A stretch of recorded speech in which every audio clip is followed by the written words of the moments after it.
Okay, let's just get straight into this. So far, the war has bored me. Not in the sense of there wasn't anything exciting that happened or any unexpected twists and turns. Definitely there were. Things that have bored me have been the lack in focus on the actual fights that were good and had some sort of substance, where a lot more things can be revealed, and then the fights where things can be revealed out, all we getting are power-ups and stuff that was obviously gonna happen. Now, obviously, I'm talking about Naruto and the Bijus, right? Obviously, it was gonna come a point in time where, yes, the Fox was gonna, give him some power and all of this other stuff, right? And for those who are gonna say, well, how could you have known that?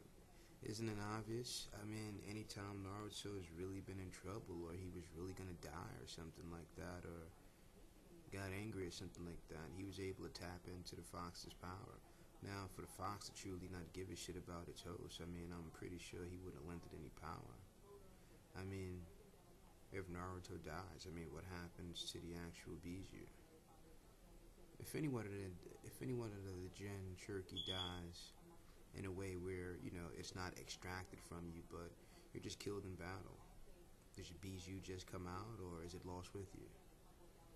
I mean, I don't believe that was ever really said during the show, but either way, the point is the Fox has always been giving him power whenever he really needed it, right? So, 1 plus 1 is 2. At some point in time, you're gonna figure that the Fox is just gonna give it to him willingly, or they're gonna join forces and some sort of common cause that they both got beef with. Let me smash on the Sasuke haters right quick. Understand this and understand this fully. For as bad as people think Sasuke is, all of the fights that he's had thus far, he's really helped out the village, even if that wasn't his intention at all. Daedra, I mean, except for the Killer Bee one. I mean, Killer Bee wasn't a threat to the village at all, but even then, like I said, Daedra, Danjo, yeah, I mean, pretty much the people he had issues with at that point in time were people who were going against the village anyway, so I don't understand how you could dislike the guy. I mean, he's helped the village out in many ways. Also, he didn't even really kill anyone. Danjo committed suicide, and so did Daedra.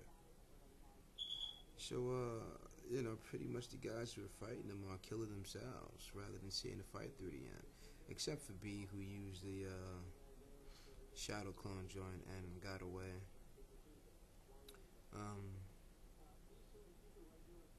B was doing real good in that fight too, so I don't know why he, really ran away, but whatever. Yeah, pretty much without Sasuke in the story, let's say Naruto killed him off early during the season, right? This show would drag on for so much, with just not really nothing happening, but being so touchy-feely. Like, Naruto's the touchy-feely kind of guy who's very in tune with his feminine side as far as feelings. In which case, there's nothing wrong with it, but it gets to a point where it's like, okay, shut the fuck up now. And not because I dislike Naruto, I don't. I think he's an awesome character, but he does too much talking and less fighting. One thing that truly made me dislike Naruto was actually letting pain go and live. Look at it this way, right? At that point in time, he didn't even know what the Rinnegan can do as far as if it could bring people back from the dead. So this dude slaughtered what appeared to be at least 80 to 90% of the actual villagers in the village, if not more. And you were willing to let this guy live? He killed your master, who, for all intents and purposes, was pretty much your father figure. Kakashi, who you pretty much looked up to. maybe as an older brother kind of figure, and you were willing to let him go.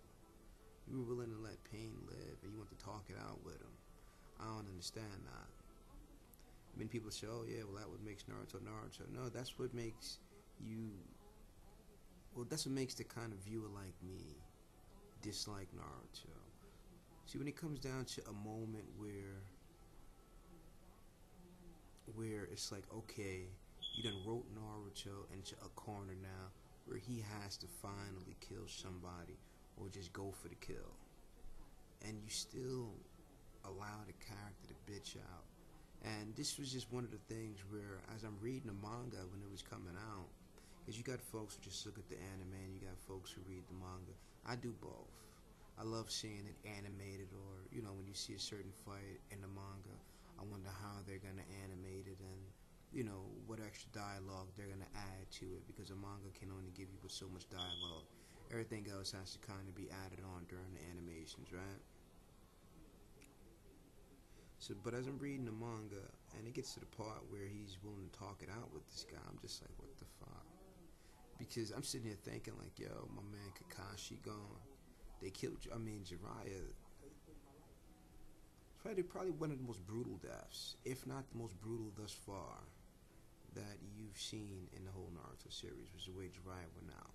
But Jiraiya did go out like a boss. Jiraiya went out very boss-like. He went down fighting. His summoning techniques. He used the Rasengan. Jiraiya did what he had to do, man. And like the great kind of shinobi he was, man, he still even managed to get back some intel to the village. The same way Kakashi went out. Fought his heart out, even though he couldn't win. He tried his best to take somebody with him. And he did what he had to do to get information back to the rest of the village, you know what I'm saying? True shinobi. I'm pissed that they brought Kakashi back. I'm pissed that they brought Jiraiya back. It's okay to kill off good characters when you have them go out in a very boss-like way. Because I know when they do decide, if they ever decide to kill Kakashi later on, I know it's just going to be so whack the way that he dies. Usually it's like they give a character that one beautiful death, even if your viewers don't like it because that was one of their favorite characters, and they see that, so they figure, well, let me bring him back. They bring these guys back just to kill them off finally again. And that other death, it just saying, you know what I mean? Yeah, that shit is crazy, man. Like, I don't see the point in why they brought Kakashi back. Like, we got plenty of time with Kakashi from the Naruto series, from from the first few movies of Naruto, and just seeing Kakashi do his thing throughout the whole thing, man. So, in my opinion, they could have left Kakashi dead, and Naruto was supposed to kill Pain. Ain't no way around that. He even bodied just shorty in front of you, and yeah, everybody gonna say, oh no, he's gonna be with Sakura, blah blah blah. Honestly, if he winds up with Sakura, that would be the stupidest shit I've ever seen. For you to chase behind some chick who wasn't feeling you, who, put a whole lot of pressure on you to save the nigga that she really liked. And all this other bullshit, you know what I mean? It's pretty much like the nerd guy at school that'll do everything for the popular chick, and she using him for that other smooth or more tougher looking guy that she likes or whatever. Naruto, ain't no way in the fuck Naruto's supposed to wind up with Sakura. If he do, that would truly disgust me as a fan, personally. And it ain't because I don't like Sakura. She get it in when she's on her game, you know what I'm saying? But she feel like getting it in seriously. Sakura does her thing, but I'd rather Naruto wound up with somebody who always cared about him. And, he didn't have to grow on them for them to actually care. It was genuine from the start, you know what I'm saying? Same way with Sasuke and Sakura. Sakura cared about him genuinely from the start. He didn't have to grow on her. You know what I'm saying? It just was what it was. So it'd be cool if that's how it goes. Yeah, I think I'll do two more vids today just to get the channel back popping. But